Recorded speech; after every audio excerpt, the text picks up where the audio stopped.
Fungoids by A.L. Hodges. Dear Paul, I have to send you this email because talking on the phone is difficult, especially after what just happened to my tongue and throat. You've probably heard about Louis by now. Yes, it was me. But I didn't have a choice. I'm completely taken over. You've got to come. The things I've seen on the Navajo mushrooms are incredible. Every time you take one, your head explodes in an endorphogasm that expands your brain into the cosmos. By now, I can see the whole pebble universe beyond the ant-human perspective. An endless cavalcade of worlds within worlds like Russian dolls, telescoping into each other. I've been soaring on the ether of the cosmos day in and day out for nearly 3 weeks now. I need you to come. As soon as you can. There's no time to explain. Please, Paul. I'm in deep. Freddie. Paul looked up from the laptop on his desk, sighing. He turned instinctively to the photograph that sat beside his computer, a snapshot of his wedding day in a floral frame. He and Deborah were 15 years younger, both smiling. Deborah looking beautiful in her silky dress.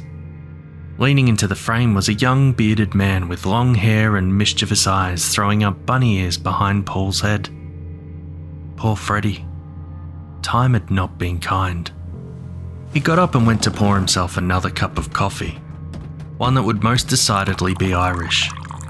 Paul had known Freddie was in a bad way, even worse than usual.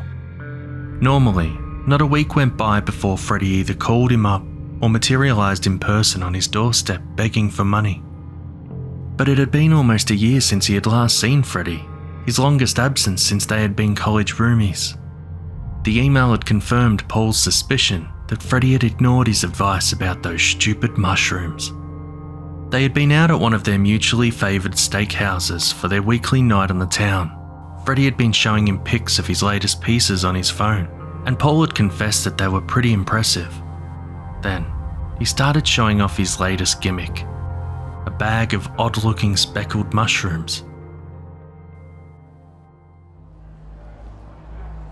"Oh, come on, it's all natural, man," Freddie had said in response to Paul's misgivings.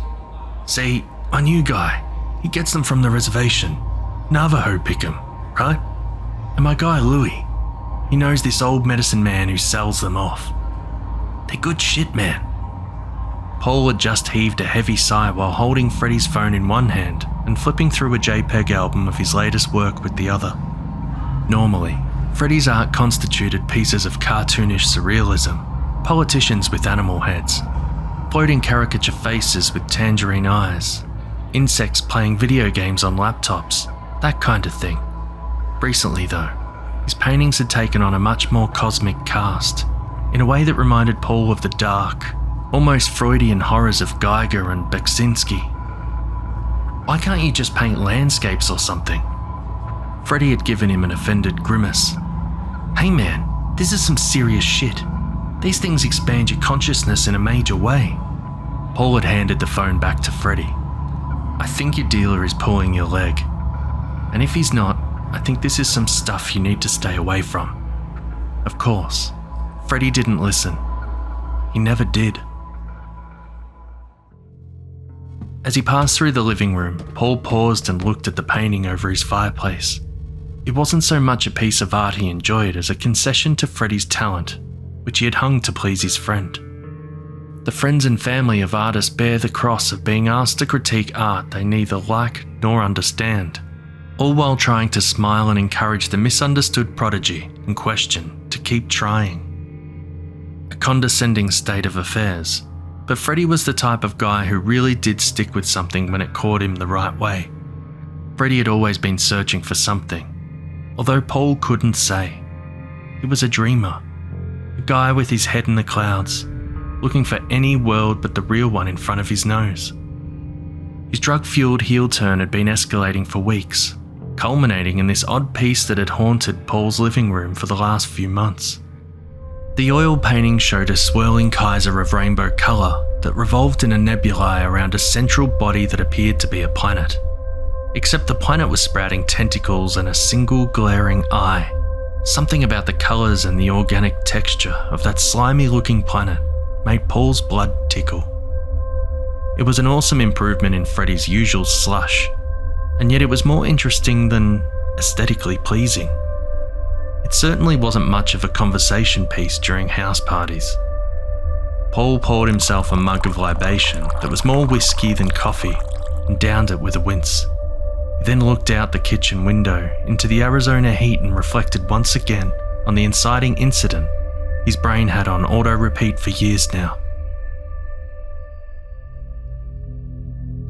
They had been college roommates, and both had been naive. There was a party. Paul wanted to fit in. Freddy wanted to study, but Paul's socialite onus had worn out. Frat boys, beer, and smoking a bong later, and the two were knee-deep in college culture. An addiction that had been born that night, one more costly than the alimony of 1,000 merely human children. But whereas Paul had walked away from his undergraduate habits to become a respectable accountant, Freddy had embraced dropping in and tuning out as a full-time lifestyle. The habitual overachiever had progressed from weed to LSD to the habit of downing anything that would give him a buzz. Predictably, Freddy had dropped out to become a part-time artist and a full-time burnout who lived off whatever happened to be in his pocket on any given day. Deborah had told him 1,000,000 times that it wasn't his fault. But Paul had been helpless as he had watched his friend's habit burgeon until it consumed him. He and Paul had stayed friends, meaning Paul had been trying to save Freddy from himself for over a decade now. This time last year, he'd been trying to save him from the morgue. It was a week after their initial mushroom conversation. They had been drinking. Freddy had talked Paul into swinging by Louie's place, which itself was only possible because Paul was about 5 beers in. Louie lived in a ratty one-story in the rough part of Phoenix, and his house was a hub of burnouts and party animals. Paul had ended up on Louie's couch while Freddy and Louie talked turkey. Louie was a scuzzy-looking white trash guy who Paul instantly disliked. That night, he busied himself introducing Freddy to a lean Navajo man of incredible age with long, silvery hair and a gaunt, tragic face. "Look, man," Louie was telling Freddy, "this is the best kind of stuff. You understand? I got these fresh. My guy from the reservation just come to drop them off." Louie looked at the old man, but he said nothing. Didn't even look at him. "Well, I get that," Freddy was saying. "But I'm telling you, man, you can't keep jacking up the price, you hear?" Louie had smiled like a shark, revealing a mouth missing about a third of its teeth. "Hey, man, come on. I guarantee you the best cosmic experience you'll ever have. Right, Joshua?" He elbowed the old man, who remained silent and looked somewhat annoyed at the gesture. Freddy plopped beside Paul. "Well, I'm dropping here, and we'll see. Don't try to stop me, Lou." This was in response to Louie, who had opened his mouth in protest. "I want something that's real metaphysical.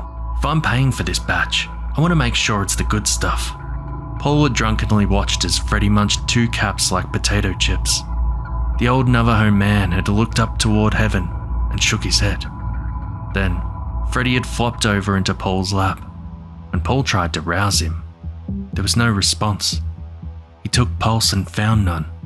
His friend was medically dead. The Navajo man was uttering a prayer in his native language, while Louie was screaming for somebody, for God's sake, to call 911. By the time the ambulance arrived, the only sign that Freddy was even alive was the twitching. Paul had rode to the hospital with him, but he didn't regain consciousness until the next day. When he did come out of his stupor, Paul was sitting by his bedside, trying to watch the local game. "You won't believe it, man," Freddy said in a slurred, distant voice. "You won't believe it. What I seen. You won't." Over and over again, like a broken record. Then, Freddy seemed to get better. Or at least he seemed to. He woke up from his coma, but he didn't seem very, communicative. He gave Paul one-word answers in response to his prying, and never looked at Paul but focused on sketching bizarre shapes on his hospital napkins. When he was finally released, he walked out with jerking, twitching movements. Paul thought he might have some kind of residual nerve damage and had driven him home, hoping he would finally give up these habits before he napalmed his brain permanently. But after that, Freddie went radio silent. Paul heard nothing from him until 3 days ago, when he had seen the face of Freddie's dealer on the local news a couple of weeks back, and he had known the score. Freddie had finally snapped. He'd gone too far, and Paul doubted there was anything he could do to extricate his friend from the situation. It was only a matter of time before the cops caught a whiff of Freddie's trail, and then all those years of carefree living were going to catch up with him like a lit fuse. And all Paul could do was stand back and hope the shrapnel didn't pepper him. And yet, old loyalties run deep. As Paul thought about Freddie, the many instances in which his friend had come through brought themselves readily to mind. Freddie had been there for him when his mother died, before they were even out of college, and Freddie had stood by him when Deborah passed from cancer. He had stayed by Paul's side ever since, always quick with a joke, a light, or an invitation to a shindig. For all the money he had soaked up, Freddie had always been there for Paul, keeping him motivated even on those dark days when life seemed unbearable and the world too gloomy to face.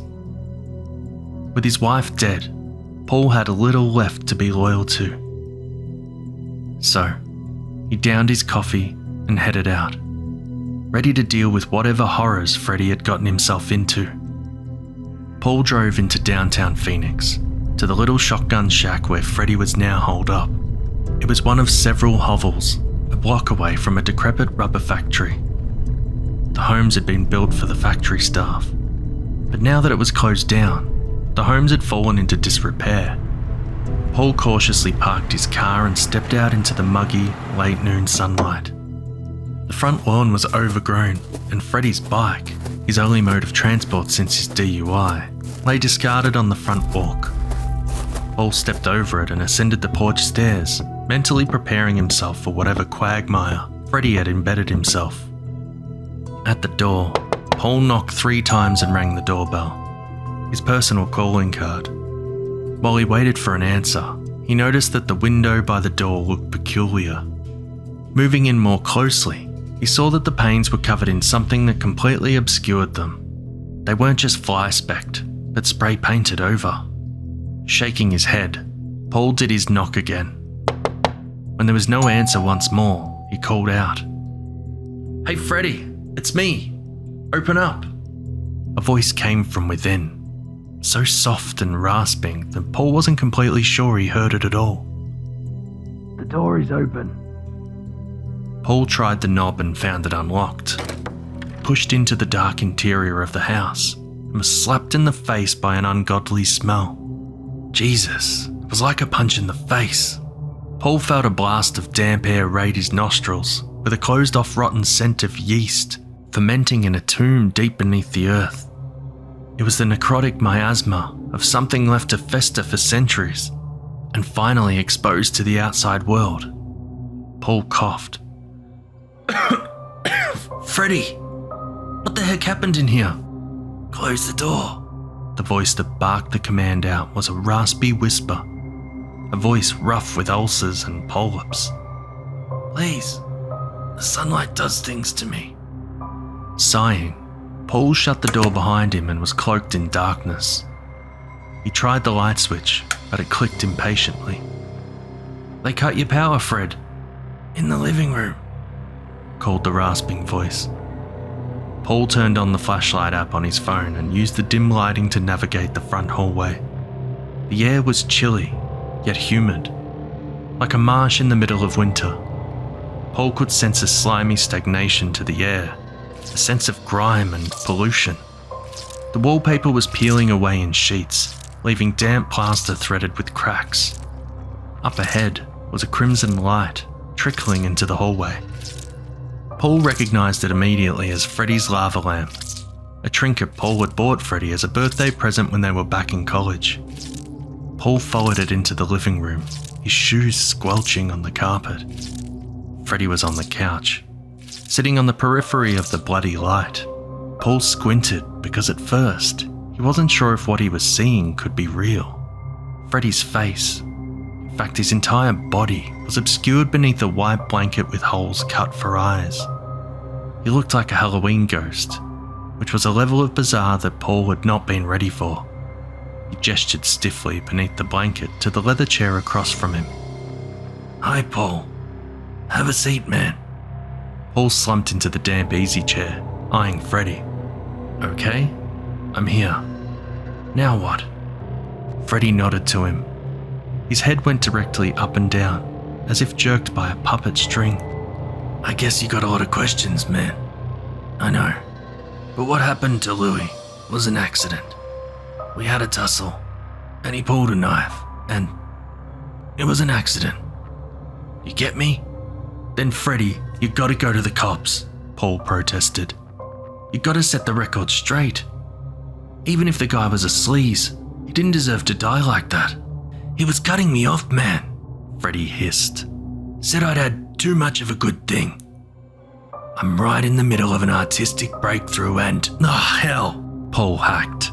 He pulled the collar of his shirt up over his face to block his nose. The smell radiating off Freddy was sickening, like festering sewage. "Dude, how long has it been since you showered?" "I take a bath every day," Freddy said proudly. "Almost every hour. The water helps me grow." "You smell awful," Paul said frankly. "Are you sick, man?" "You kidding? I've evolved, Paul," Freddy proclaimed in his phlegmy voice. "I've become a conduit for higher power.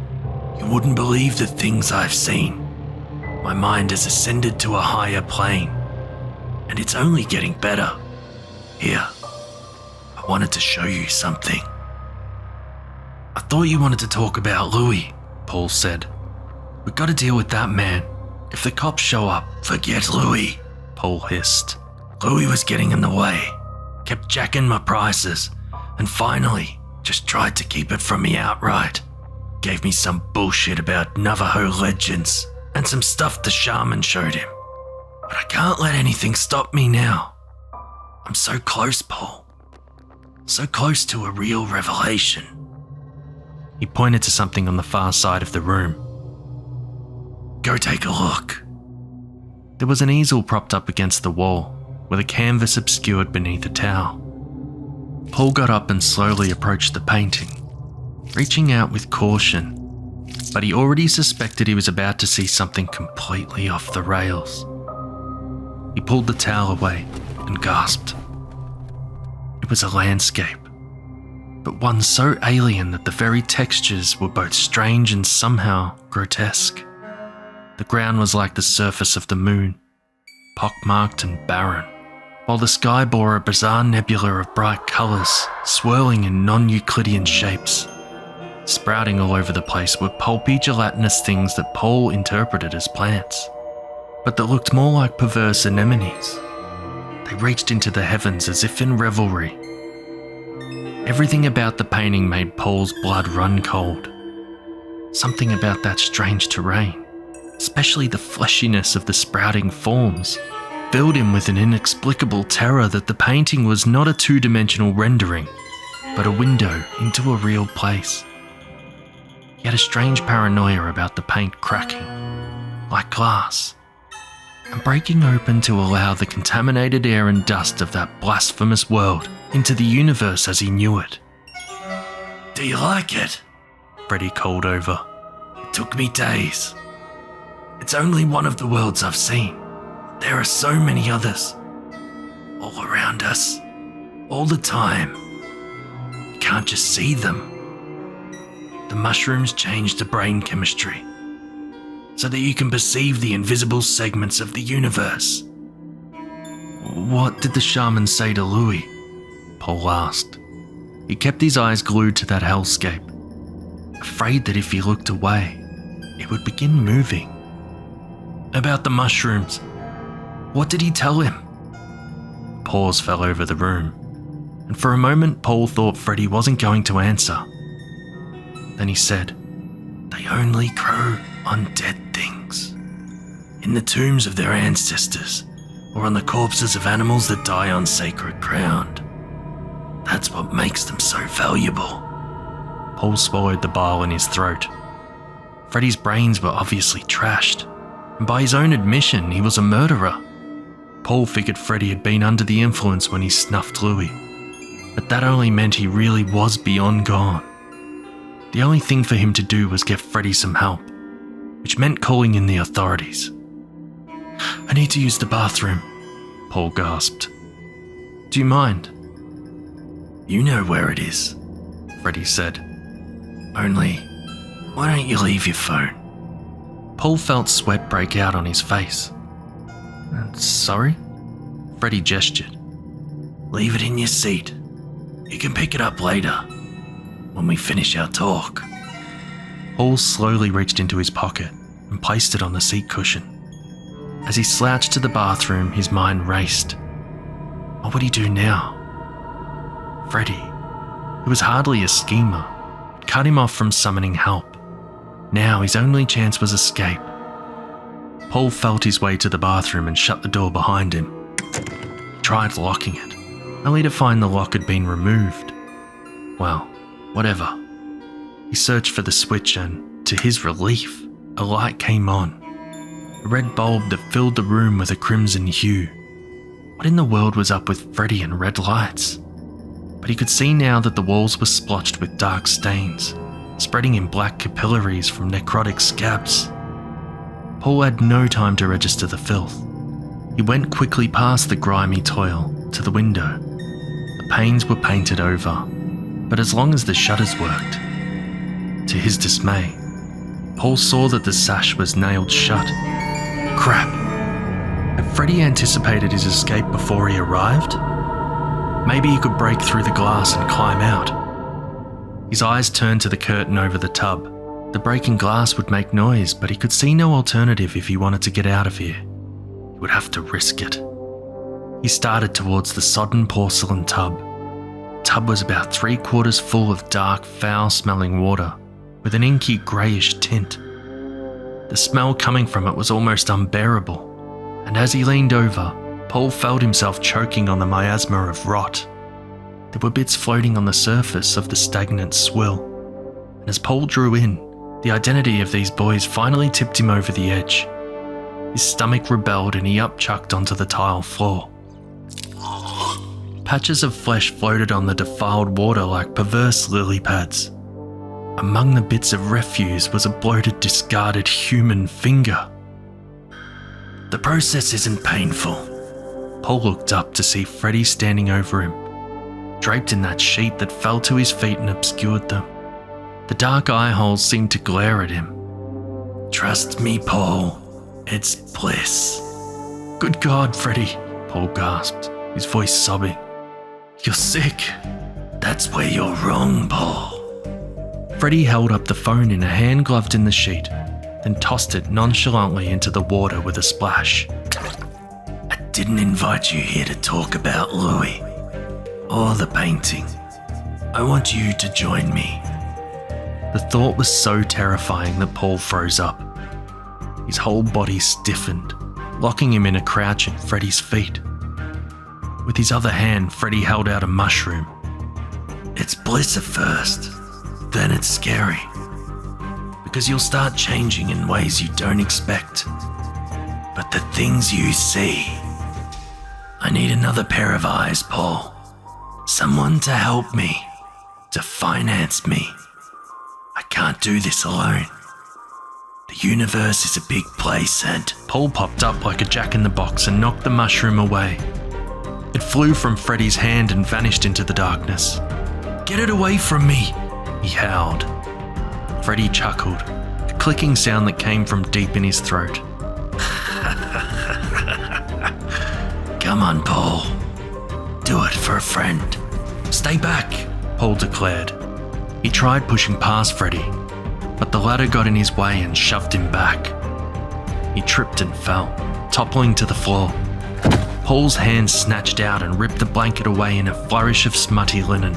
It fell to reveal the remains of the thing that had once been his best pal.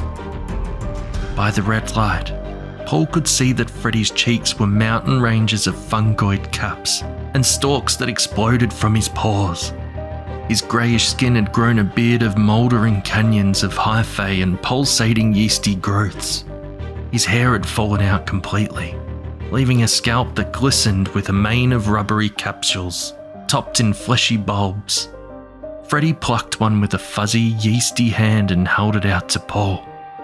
"Go on," Freddie hissed. "Take my communion."